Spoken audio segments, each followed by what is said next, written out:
Ça peut être on, puisqu'il n'y a pas de... Oui, oui, oui, tout à fait. Merci beaucoup. Et donc Noëlla Bonhomme, que probablement vous connaissez déjà, qui est la conseillère politique et qui a été au centre de l'organisation de cette rencontre. Donc je pense qu'elle a bien fait l'introduction, l'entrée en matière. J'aurais aimé faire ça plus tôt, mais ça a été difficile. Il y a plusieurs opportunités que l'on a dû repousser suite aux événements, que ce soit des événements sanitaires ou sécuritaires. Mais enfin, aujourd'hui, on y arrive. Et puis, on est encore en janvier, donc je peux encore vous souhaiter une bonne année. Et donc, je vous souhaite vraiment, sincèrement, à vous, à vos proches, à vos familles, mais aussi à tous les Haïtiens, une excellente année 2022, en espérant qu'elle vous apportera la prospérité et plus de sérénité, je dirais, en plus de la santé et du bonheur. Donc effectivement, l'objectif aujourd'hui, c'est d'échanger librement. Pour moi, de vous écouter aussi un peu vos préoccupations, les sujets d'actualité, et vous, avoir l'opportunité de me poser des questions auxquelles je répondrai du mieux que je peux sur les sujets qui vous intéressent. Voilà, donc si vous le permettez, je vais m'asseoir et je vais peut-être vous donner la parole. C'est un échange libre, hein, donc n'hésitez pas à intervenir. Merci.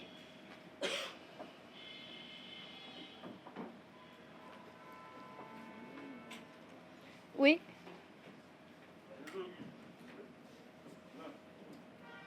Bonsoir Madame l'ambassadeur, je suis Jean-Gilles Desaugustes, merci pour les vœux donc, à l'égard de la presse de manière particulière, mais à l'égard du pays de manière générale. Permettez-nous de commencer avec le sujet politique, si vous voulez. Face à la crise sociopolitique qui ronge Haïti, on sait qu'il y a plusieurs apports, donc l'apport de Montana qui est délire, donc nouveau président, votre président provisoire, et l'apport du 11 septembre avec le leader Ariel Henry comme Premier ministre. Donc les apports sont apports sur l'établi et Madame l'ambassadeur.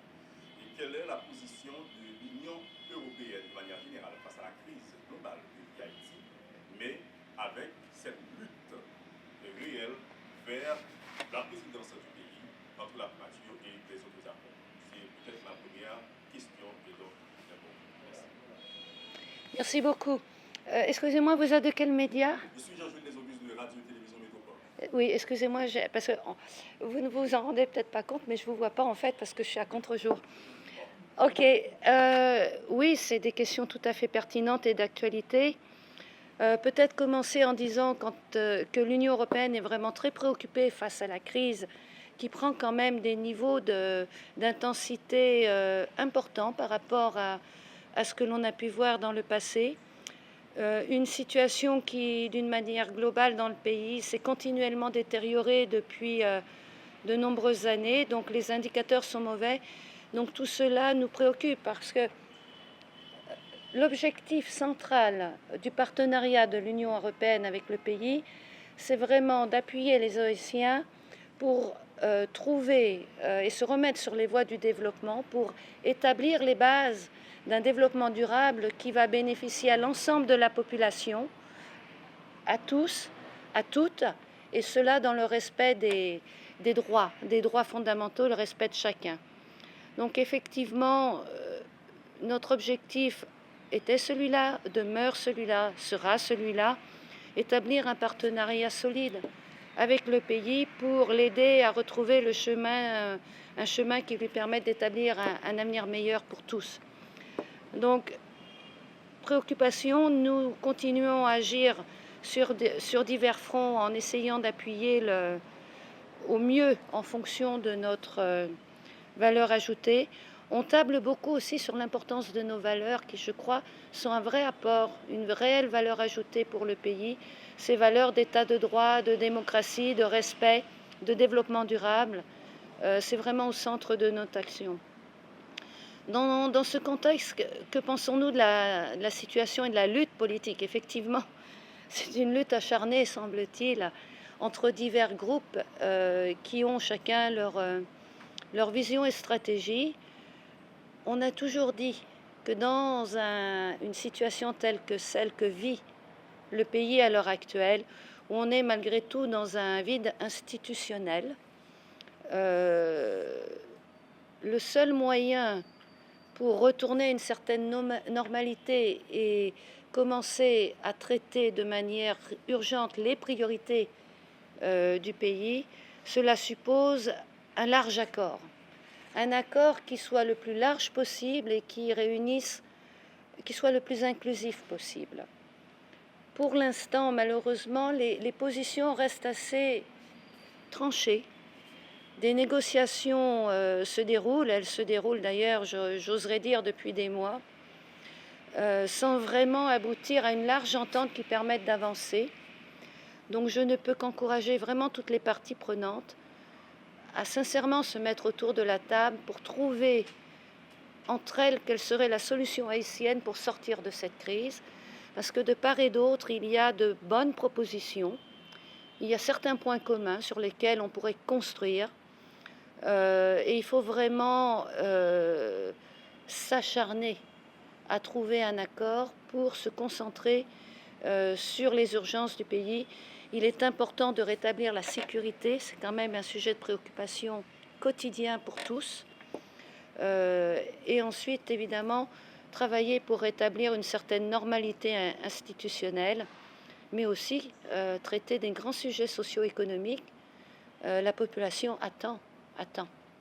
Donc il est urgent que les forces vives se mettent ensemble pour parvenir à trouver le chemin et à le définir et travailler ensemble. Je ne sais pas si mes autres collègues ont des questions, mais j'allais peut-être m'achérir dans le même sens, Madame l'ambassadeur, pour vous dire qu'on sait la force de leadership qu'a la communauté internationale sur la politique globale d'Haïti. Donc qu'il s'agisse, si vous voulez, de toute la communauté internationale de manière générale, mais de vous, le fait que souligner, peut-être comme tout autre, comme tout le monde, les difficultés, les problèmes, mais on sait aussi la communauté internationale elle a cette capacité de force, de pression sur les leaders nationaux. Il y a le peuple qui croupit, qui périt, qui sombre dans le chaos de jour en jour, mais la communauté internationale, comme vous venez de faire le constat, ne fait que faire des propositions, Madame l'ambassadeur. Est-ce que cette communauté ne pourrait pas aider Haïti, le peuple, qui est le principal collaborateur de la communauté internationale? Est-ce que cette communauté ne pourrait pas l'aider en termes d'action réelle, en termes de pragmatisme, face à cette situation chaotique et intelligente, évidemment? Vous touchez... La question est simple, la réponse est compliquée. La communauté internationale est effectivement très présente en Haïti. Cette communauté internationale regroupe un certain nombre de partenaires. Je peux répondre pour l'Union européenne. Nos principes d'engagement demeurent que nous ne sommes pas là pour nous substituer aux autorités haïtiennes, ça ne l'a jamais été, ça ne le sera probablement jamais dans le futur. Nos principes d'engagement dans notre partenariat, c'est vraiment d'appuyer des stratégies et des visions définies par le pays dans lequel nous sommes. C'est vrai pour Haïti, c'est vrai ailleurs. Nous pouvons évidemment aider s'il y a un manque de capacité, de ressources humaines. Nous pouvons aider les autorités à définir ces stratégies. Mais en bout de ligne, cette vision, cette stratégie doit être celle du pays. Je suis persuadée que même si des recettes existent, qui ont été mises ailleurs à l'extérieur, si elles ne sont pas appropriées, validées, acceptées par les autorités haïtiennes, leur chance d'être réellement mise en œuvre s'amoindrit vraiment. Pourquoi? Parce que les Haïtiens sont les mieux placés pour contextualiser la réponse en fonction des besoins de leur pays. Il faut quand même se méfier de vouloir transposer telles quelles des recettes. Donc, est-ce que l'on peut aider? Oui, mais que peut-on faire pour vraiment aider? Il faut que l'on ait la possibilité de s'engager avec des gens qui ont la volonté d'accepter que nous nous engagions. Vous savez, en anglais, on dit « takes two to tango ». Je crois que, et là je suis plutôt positive parce que malgré les difficultés du contexte, de plus en plus on sent la volonté de faire pour Haïti par les Haïtiens. Et donc ça c'est positif parce que ça veut dire nous sommes prêts, ça veut dire que nous pourrons appuyer si on a des projets sérieux qui se présentent. Mais fondamentalement, c'est un partenariat. Et un partenariat suppose que nous avons deux parties au moins qui sont engagées vers un objectif commun. Et ça, pour que la communauté internationale puisse vraiment être effective, je crois que c'est important. Et comme je le disais, je suis plus positive. Enfin, je sens que cette volonté de faire commence à se manifester. Et ça, c'est très positif. Donc, une chose est certaine, c'est que nous sommes prêts à aider. Oui. Oui, madame, après, alors.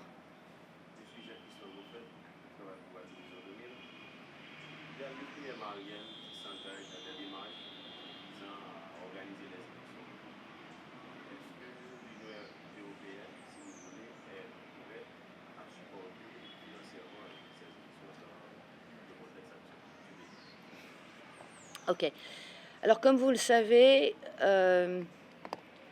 c'est un domaine dans lequel l'Union européenne est un partenaire dans de nombreux pays. Je dirais que nous souhaitons effectivement vivement qu'il y ait des élections, mais nous souhaitons aussi que ces élections soient évidemment tenues le plus rapidement possible, dès que les conditions le permettent, dans des conditions à minima, pour que, quel que soit le résultat de ces élections, elles soient acceptées par les Haïtiens. Donc elles se tiennent selon un certain nombre de standards que nous défendons partout dans le monde. Donc oui, potentiellement, nous sommes prêts à appuyer le pays. Nous l'avons fait dans le passé. Nous souhaitons le faire. Mais avant d'avoir une décision ferme et précise à votre question, il faudra vérifier quelles sont les conditions dans le pays. Si toutes les conditions ne sont pas remplies, il sera certainement plus difficile à l'Union européenne de s'engager pleinement. Ce qui n'empêcherait pas peut-être cependant un certain nombre d'appuis techniques très spécifiques, essentiels pour donner confiance dans les résultats des scrutins. Mais je dirais que l'ampleur de notre engagement dépendra largement du contexte tel qu'il existera au moment où on verra des préparatifs, enfin une décision de s'avancer vers les élections. Et je souhaite de tout cœur que l'on puisse s'engager et que les conditions soient là. Oui. Il y avait madame qui voulait poser une question.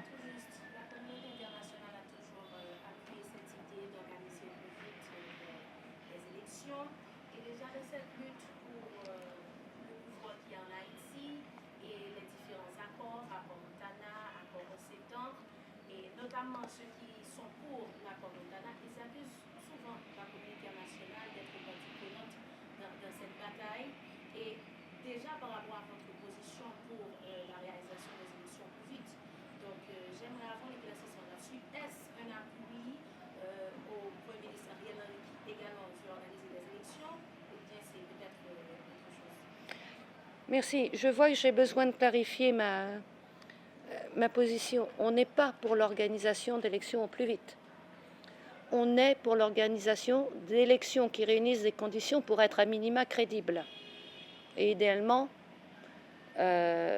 pourquoi? Parce que si les élections sont organisées sur fond de contestation, de positions vraiment très divergentes, le risque est que 2 minutes après, même pas 2 secondes après l'annonce des résultats, les diverses parties qui se sentiront flouées contestent le résultat et réalimentent une crise politique. Donc, dans l'intérêt des électeurs, mais aussi des personnes qui seront élues, en fait d'Haïti en général, nous sommes pour l'organisation d'élections dès que possible, lorsque les conditions suffisantes seront là pour avoir un processus qui soit accepté par les Haïtiens. Donc, je crois que c'est une nuance de taille tout de même. Parce que, alors, quelle serait l'ampleur de notre engagement? Je dirais, il faudra voir évidemment, mais je pense que l'on a déjà les grandes lignes de ce que pourraient être des élections acceptables. Une question fondamentale, c'est la sécurité. Il faut que tant les candidats aient la liberté de faire campagne partout sur le territoire, mais les électeurs aussi la liberté de se rendre au bureau de vote sans risquer d'être, sans redouter d'être agressés. Il faut aussi que les registres électoraux soient les plus exhaustifs possibles et soient fiables. Il faut s'assurer que les électeurs qui votent, finalement, ne voteront qu'une seule fois. Il faut certainement aussi regarder un certain nombre d'aspects concernant la loi sur les partis, ou en tout cas les dispositions régissant les partis et leur financement. On note en Haïti une multitude de partis politiques dont la représentativité et la redevabilité vis-à-vis des électeurs est plutôt modeste. Cet éparpillement des forces politiques n'est pas en faveur d'une démocratie vibrante. Donc il faudrait certainement regarder ces aspects-là aussi pour s'assurer que les partis soient beaucoup plus représentatifs et redevables vis-à-vis des électeurs potentiels qui voteraient pour eux.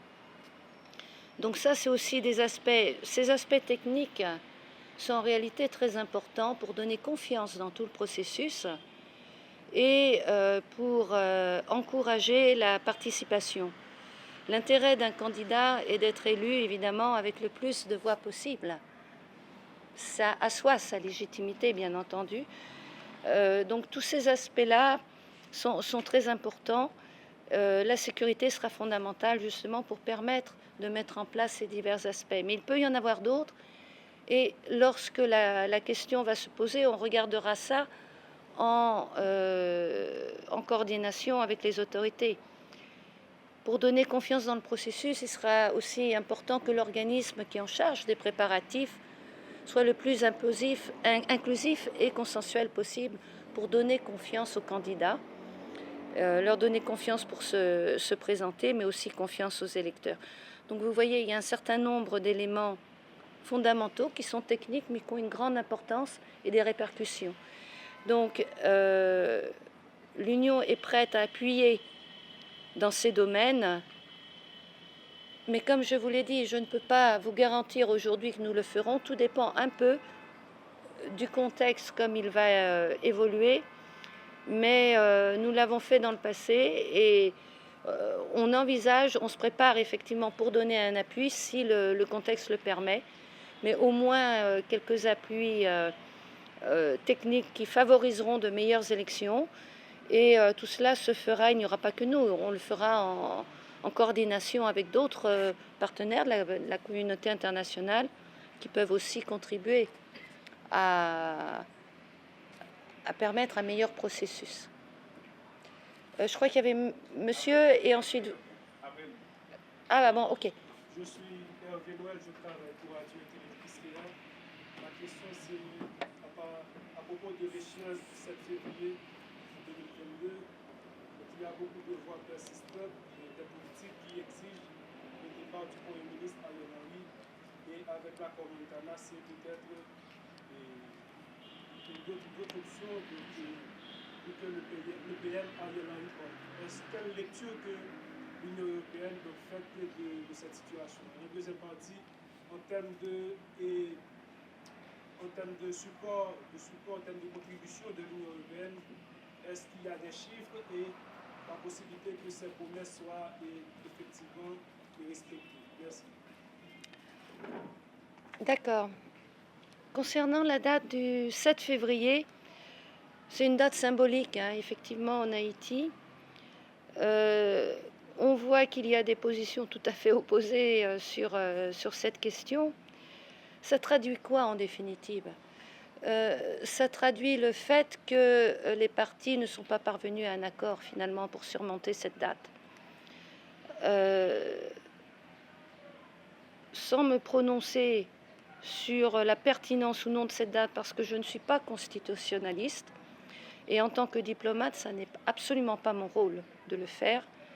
C'est aux Haïtiens, c'est une question fondamentalement domestique, constitutionnelle, que les Haïtiens doivent traiter eux-mêmes.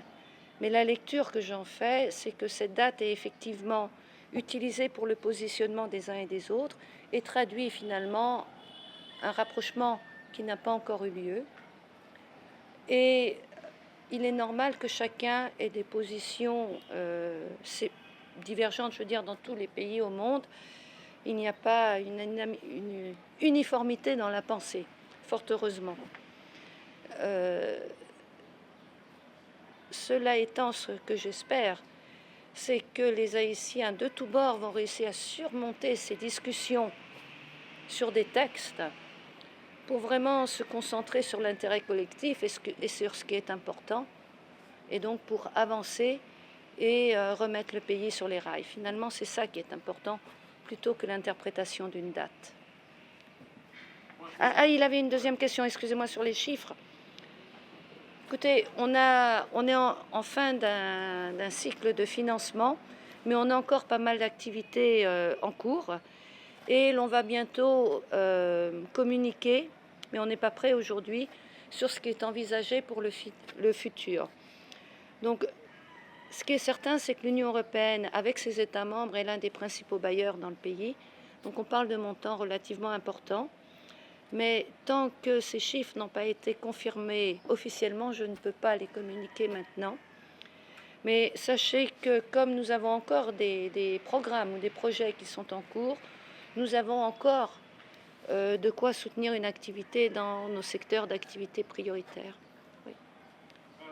Quelque part, ma question va faire pendant à celle de mon collègue. Et il y a peut-être 2 mois ou 2 mois et demi, le commissaire européen chargé des affaires humanitaires a effectué une visite en Haïti. Presque 2 ou 3 mois après, concrètement, qu'est-ce qui a évolué? Ça, c'est une première question. Les Nations Unies, via l'OCHA, a indiqué que 48% des Haïtiens en 2022 auront besoin d'une aide humanitaire. Et dans cette aide, il y a une composante alimentaire. La coordination de la sécurité alimentaire a partagé des chiffres indiquant que 4,6 millions d'Haïtiens sont en situation de sécurité alimentaire. Et le Canada a fait part, à travers son ambassadeur, d'une allocation de 8 millions de dollars américains pour appuyer le programme alimentaire mondial. Et c'est aussi le cas de l'USAID que j'ai pu interviewer via le porte-parole de l'ambassade. Sur le plan humanitaire, sur le plan de la sécurité, qu'est-ce que vous avez dans votre portefeuille de projets et vos actions, et quelles sont justement les retombées de la dernière visite, les avancées plutôt de la dernière visite du commissaire européen? Oui, merci. Lorsque le commissaire Lenarchiche est venu, il avait annoncé déjà concrètement, pour répondre aux besoins tout à fait immédiats suite au séisme dans la péninsule sud, ce que l'on avait fait. On a largement coordonné ce que l'on appelle le PDNA, qui est donc le plan d'analyse des besoins pour définir les actions en termes de relèvement que le pays devra mettre en œuvre.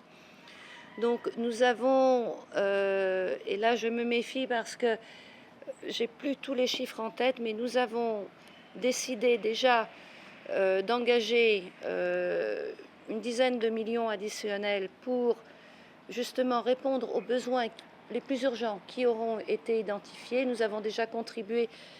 Dans le PDNA, il y a environ, nous avons couvert avec la Banque mondiale et un autre partenaire, plus ou moins déjà 50% des besoins. Donc nous avons déjà contribué.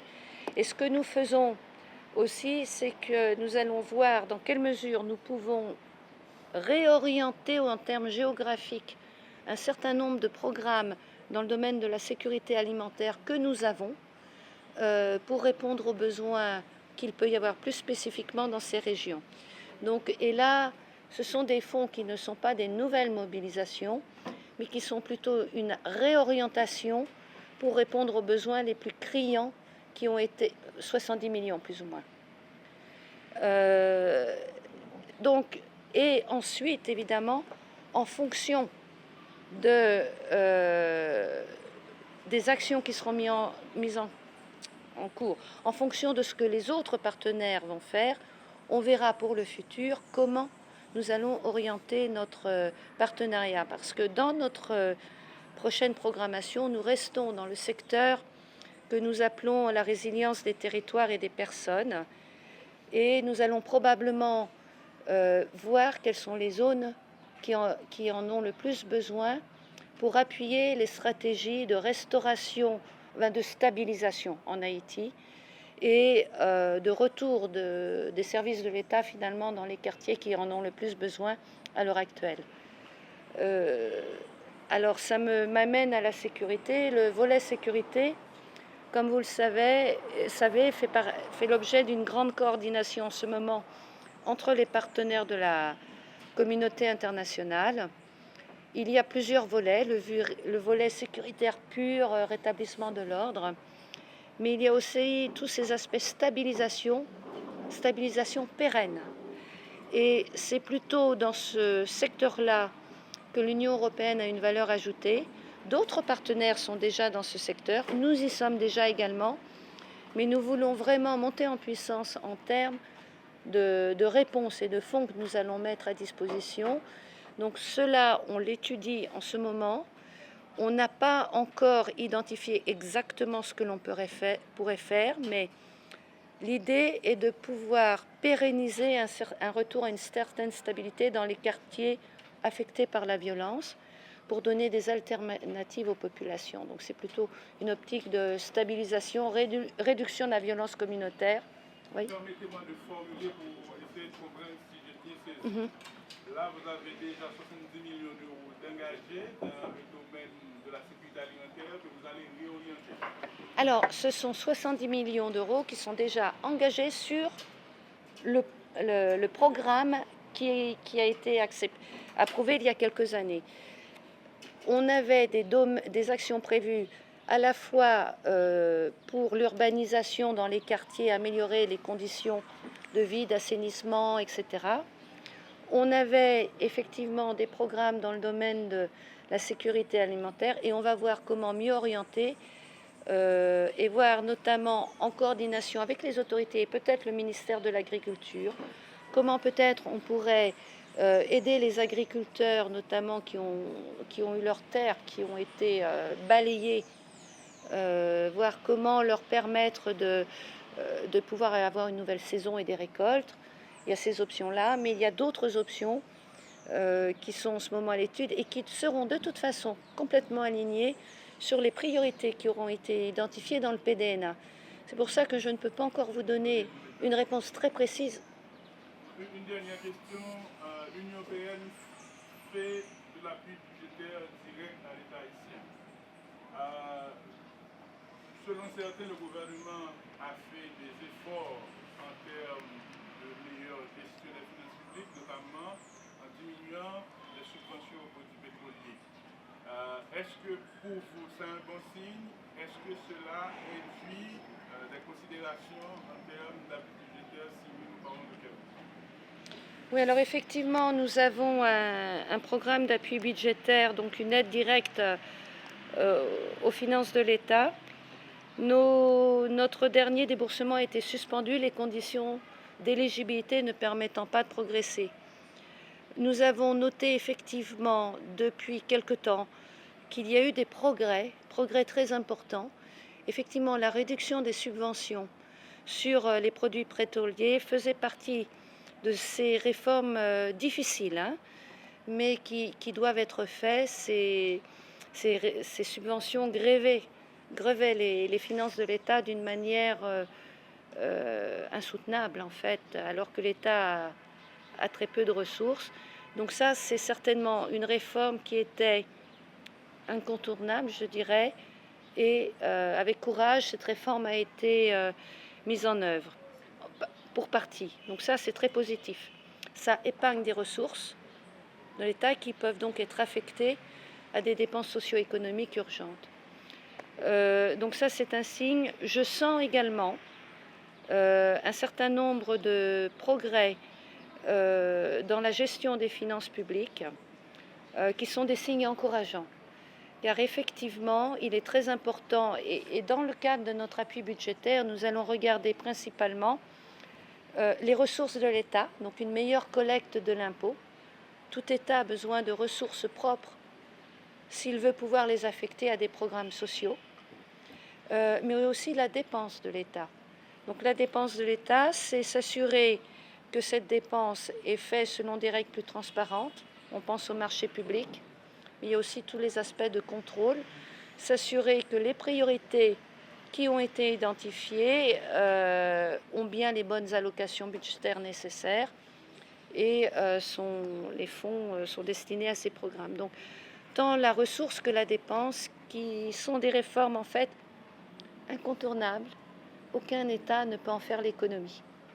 Sans ressources, l'État c'est comme une famille. Si vous n'avez pas de ressources, vous ne pouvez pas les consacrer à l'éducation de vos enfants ou même à leur alimentation et leur santé. Est-ce que vous prévoyez un appui budgétaire à l'État, si oui, de quel montant? Pardon? Est-ce que vous prévoyez pour l'exercice qui vient de commencer le 1er octobre un appui budgétaire? Si oui, nous parlons de quel montant?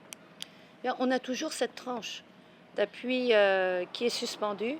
Combien? Alors, entre la tranche fixe et la tranche variable, je crois que c'est de l'ordre de 30 millions. Je crois. C'est ça? Okay. J'ai pas tous les chiffres en tête, mais c'est plus ou moins ça. Mais on a d'autres déboursements qui sont prévus.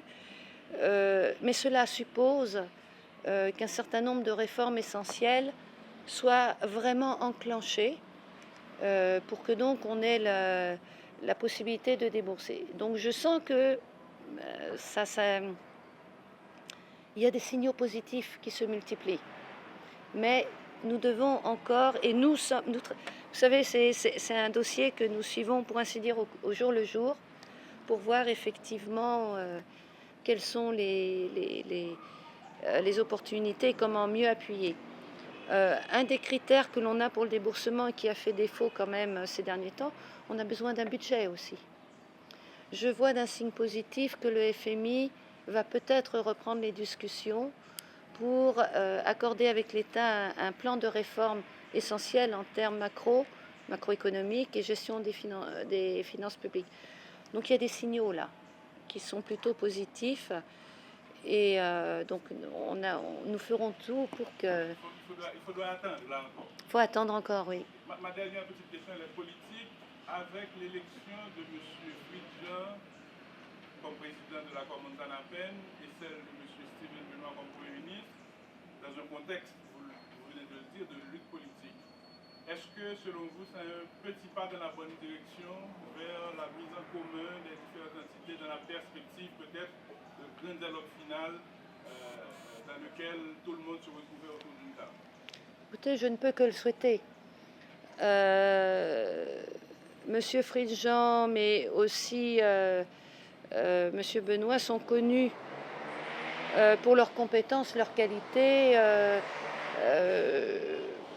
Donc, c'est peut-être, je le souhaite sincèrement, un pas dans la bonne direction pour élargir l'accord qui existe à l'heure actuelle.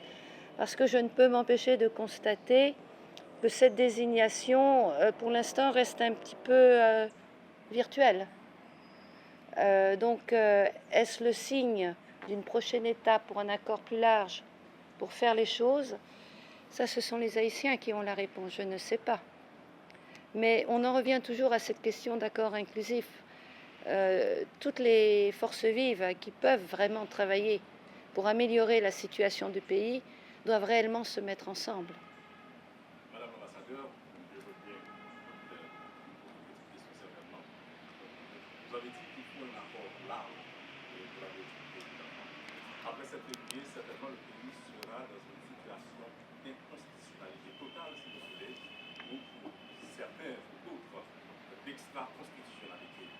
Dans le cadre de cette démarche entamée avec surtout l'ancien gouverneur de l'Afrique centrale, comme président sorti des accords Penn-Montana et autres, est-ce que la communauté internationale, l'Union européenne de manière particulière, sera en mesure d'appuyer, d'accepter de composer avec le gouvernement de transition sorti de ces accords, de cette politique-là d'abord?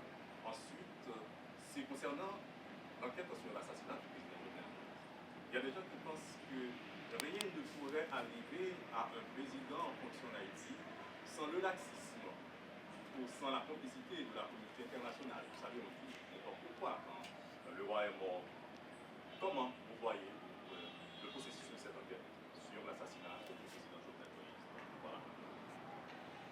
Alors, sur la constitutionnalité avant ou après le 7 février, je pense que malheureusement, on est déjà dans la totale inconstitutionnalité depuis longtemps.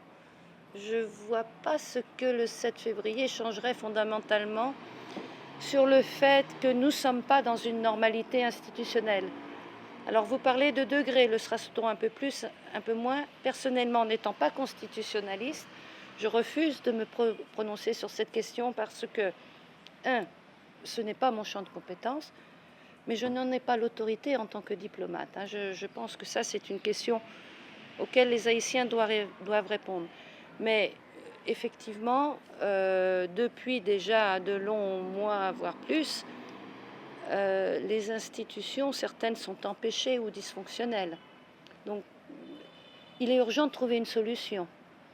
Alors maintenant, et je reviens encore à cette nécessité de toutes les parties prenantes de se mettre ensemble. Vous savez, quand vous êtes hors normes, hors constitution, la seule façon de régler le problème, c'est dire, bon, on se met ensemble, on s'accorde sur les vraies priorités, ce qu'il faut pour rétablir une situation plus ou moins normale, et puis on y va, et on fait des élections dans des bonnes conditions, et puis après on verra. Et là, on aura un gouvernement légitime. Mais pour arriver à ça, il faut se mettre ensemble et s'accorder sur l'essentiel. Donc, je crois qu'il n'y a pas de solution qui permettra réellement d'avancer sans un accord large, quelle que soit sa forme. Mais il faut que les Haïtiens se mettent d'accord. Si vous me permettez, j'allais dire l'élément basique de ma question, c'est que est-ce que vous êtes en mesure d'appuyer, de composer avec le gouvernement de transition provisoire, par exemple, réel, les accords? Alors, tout partenaire de la communauté internationale a besoin d'un interlocuteur. Haïti n'en est pas à sa première transition. Ça existe dans d'autres pays aussi. Toute la question, enfin, je crois qu'on est obligé d'avoir un interlocuteur lorsque l'on discute, par exemple, de réforme institutionnelle. Donc, maintenant, soyons clairs, ça n'est pas une solution optimale, bien entendu, une situation optimale. Mais oui, il faut que l'on ait un interlocuteur pour notre partenariat. On ne peut pas se parler à nous-mêmes. Donc, voilà. Et quant à l'enquête sur l'assassinat du président Moïse, écoutez, comment je trouve le processus, je n'en sais rien puisque je ne suis pas informée du processus. Je vois ce que vous relayez dans les médias, mais je n'ai pas une connaissance personnelle du dossier. La seule chose que je peux dire, c'est que dans ce cas-là, comme dans tous les autres, il serait bon que l'impunité cesse. Mais pas pour ce cas, pour tous les cas. Combien de massacres n'ont pas fait l'objet d'un jugement? Combien d'exactions à l'encontre des populations au quotidien sont tout simplement oubliées et ne font jamais l'objet d'un jugement. Je veux dire, l'impunité est à tous les niveaux. Ce qui en soi est très pernicieux parce que si l'impunité règne, la voie est libre pour ceux qui veulent s'affranchir des normes. Donc,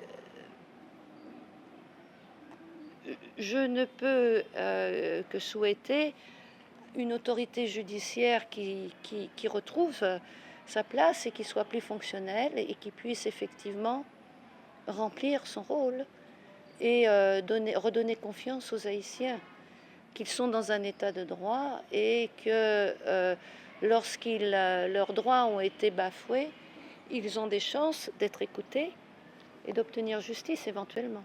Vous savez, il y a des acteurs locaux qui pensent que la justice haïtienne est incapable de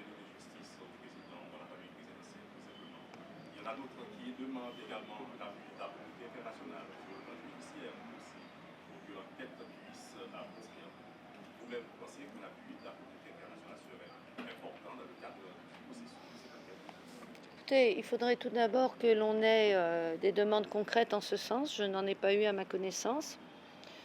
Je ne sais pas quelle sera la position des autorités.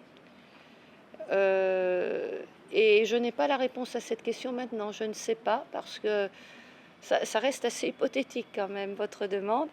Et puis il faudrait voir un peu comment elle est formulée et de quoi l'on parle exactement, parce qu'il y a plusieurs options.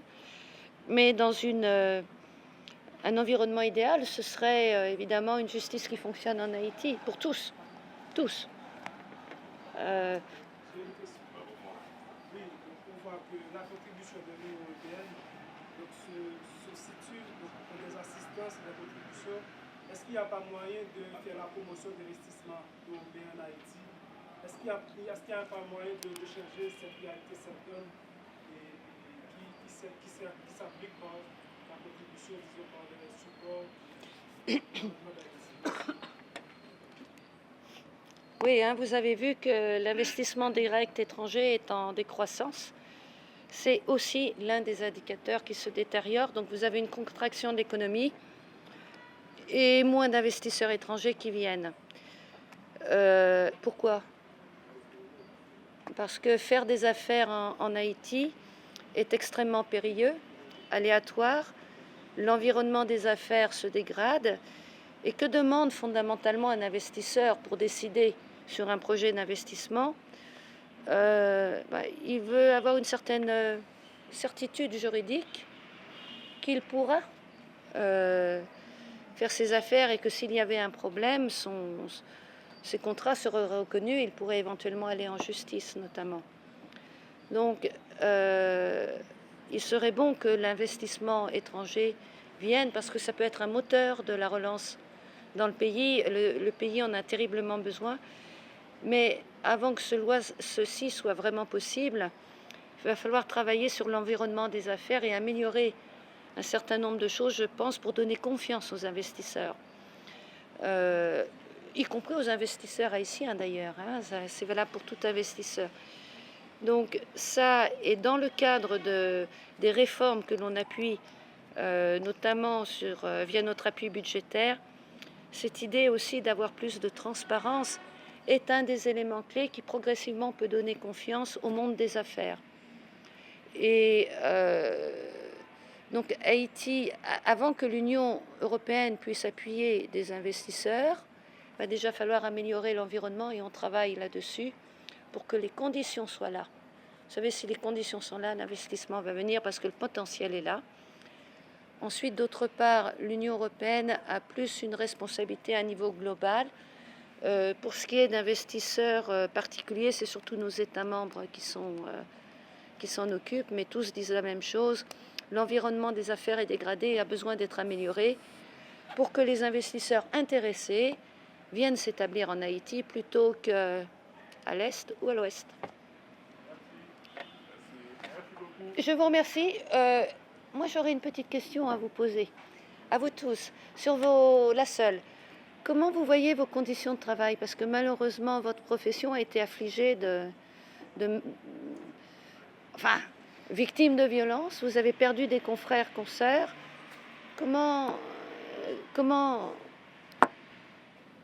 Qu'est-ce que vous avez à me dire là-dessus?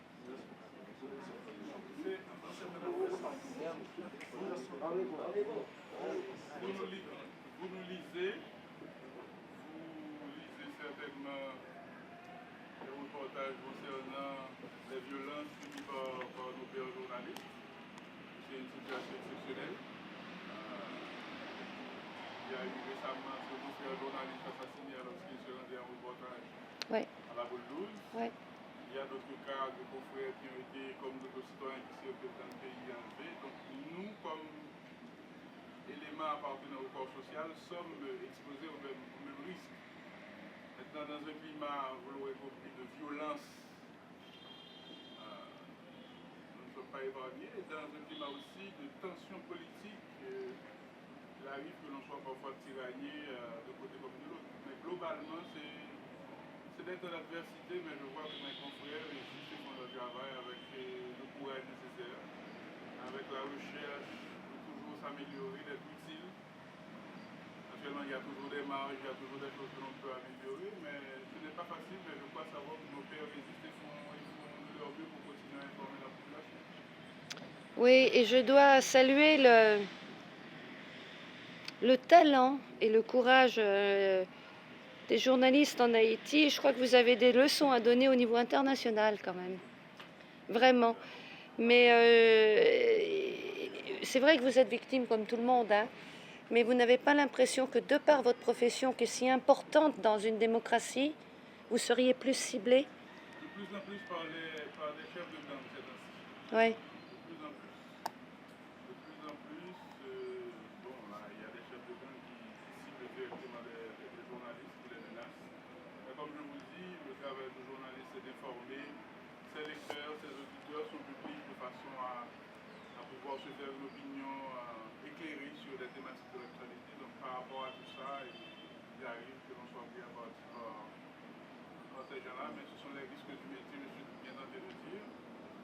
Mais bon, nous avons connu pire et je pense que nous allons passer au travers de tout ça et être au plus près de notre métier, au plus près de notre métier d'informer, au plus près de la population. Donc vous êtes finalement positif sur l'avenir. Ah oui, je vais notre choix. Je vais notre choix. Depuis, j'ai continué la bataille. Merci. Alors, c'est la qualité de communication. J'allais peut-être aborder dans le même sens que mon frère sur la réponse. C'est que nous sommes aussi un élément de la société, du système. Oui. Face nous aussi, face à l'impunité qui règne.